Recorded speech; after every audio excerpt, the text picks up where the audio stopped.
Hello everyone, welcome back. I hope you guys are doing absolutely fine. So let's continue with our next SQL question, that is find overlapping date ranges in bookings.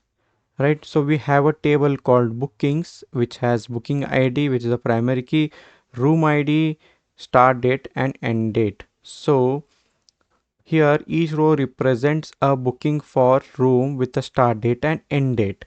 Both start date and end date are inclusive, right? So the problem states write a SQL query to find all the pairs of bookings that have overlapping date ranges for the same room, right? So they are also given the definition: two bookings overlap if they belong to the same room, the date ranges intersect by at least one day, right? Return the result table with the following columns, that is booking ID1, booking ID2, room ID, right? And they also mention that each overlapping pair should be written only once, right? And any order. So let's look at the example. So here is the example. We have this booking table and here is the output. So let's see the output, right? Booking ID1 and booking ID2. Let's see that booking ID1 is this for room 101, and they have started from 1st of January 2023 till 5th of January 2023. And for the booking ID2, it is 4th of Jan 23 and 10th of Jan 23. So obviously there's a overlap over here. Same for your booking ID 4 and 5. So 4 and 5 as well. I think 3 to 6, 5 to 8, right? So there is a overlap, right? So let's see how we can solve this. Let me display the table first. So this is a classic case of your self join, right? So what we are doing, we are trying to see the records of the same table and compare it with the same table itself, right?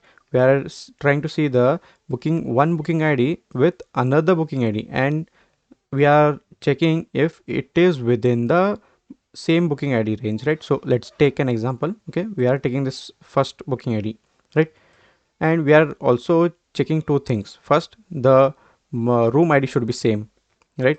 Room ID should be same, and obviously since we are taking this booking ID, the booking ID should not be equal, right? So it should not come here. If we are, let's say, doing a cross join or anything, it should not take 1 and 1. This first booking should not be compared with itself, otherwise it will return this as well, right? So first thing is the booking ID should be unique, it should be different, right? Second, the room ID should be same, right? And then we will have to check if the dates of the second booking or the other booking is within the range of your first booking, right? So how do we do that? So let me do one thing. Let me take example of this too, right? We have the overlapping over here, and let's head back to the Excel sheet and understand that. So here what I'll do is, so the first booking, so let me write over here, right?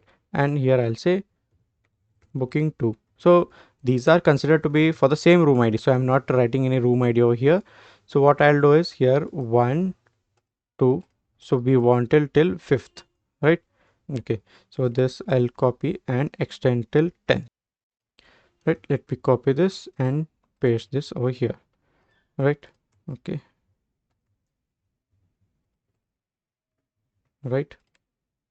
So let's see what was the date range for first one. So it is 1 to 5, 4 to 10, right? So let's change that in the Excel sheet. 1 to 5, I'll remove all these, and 4 to 10, right? So this is correct. So now let's also add the start date and end date. So this will be B1. I'll say B1 dot start and B1 dot end.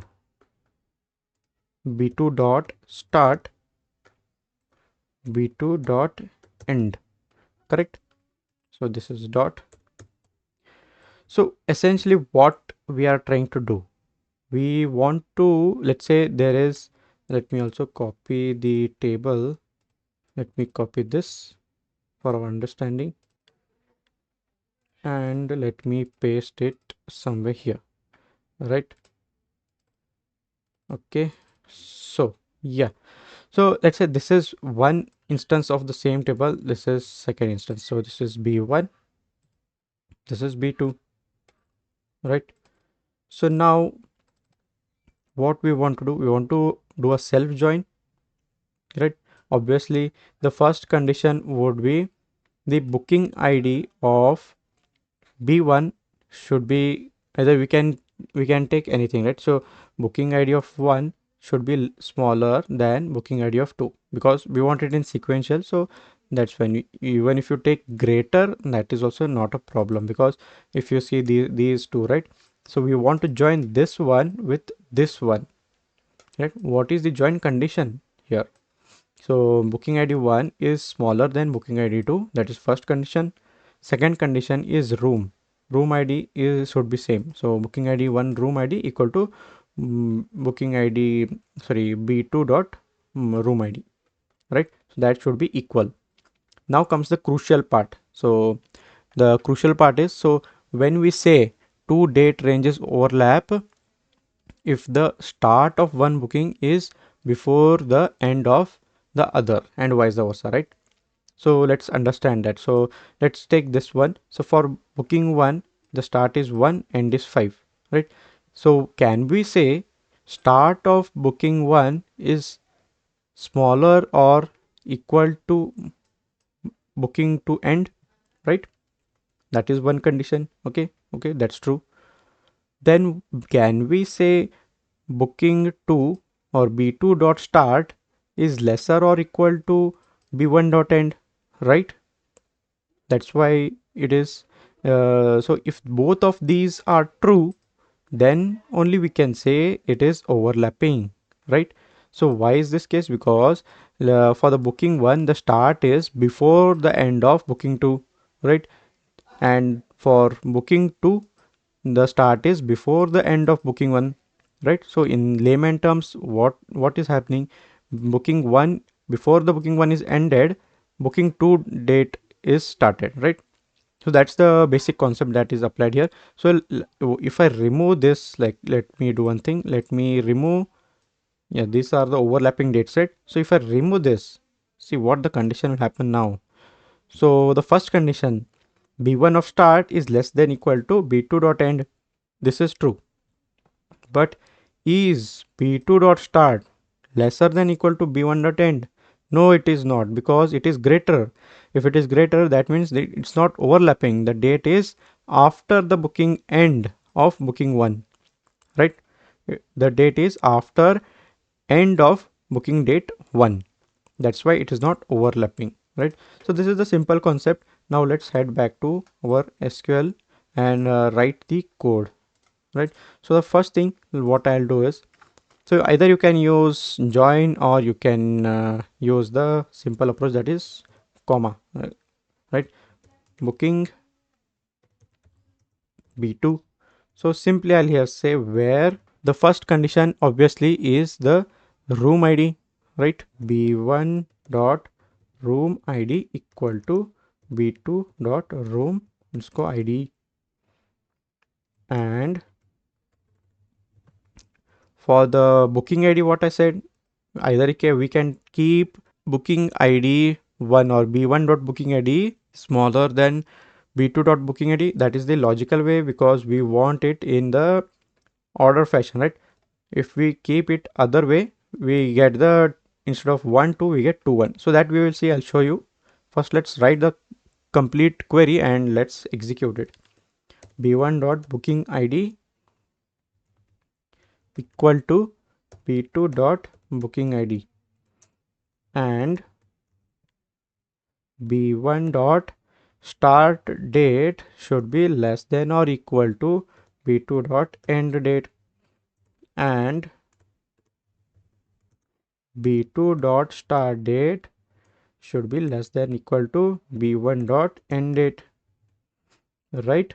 And in a select we definitely don't want star,